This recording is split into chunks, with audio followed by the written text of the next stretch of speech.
Friends, Kolkata అలాగే ముంబై జట్ల మధ్య మ్యాచ్ జరిగింది కదా. ఈ మ్యాచ్లో ముంబై జట్టు అద్భుతమైన గెలుపుని సాధించింది. అయితే ఇక ఆ గెలుపుకి ప్రధానమైన కారణం Rohit Sharma, Ryan Rickelton batting అయితే శార్దుల్ ఠాకూర్ బౌలింగ్ అని చెప్పొచ్చు.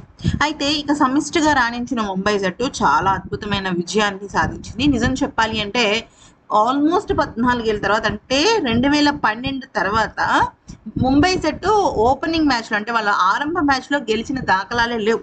అసలు ఆల్మోస్ట్ 14 ఇయర్స్ అయిందన్నమాట.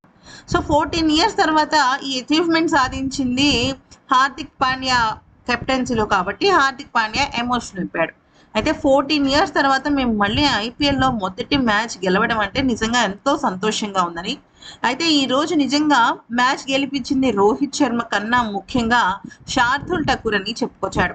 బౌలింగ్లో కోల్కతా జట్టు లాంటి ఆటగాళ్ళని నిలువరించడం మామూలు విషయం కాదు. ఎందుకంటే ఈ గ్రౌండ్ పైన 220, 230 పరుగులు చేయడం చాలా అంటే చాలా సులువు.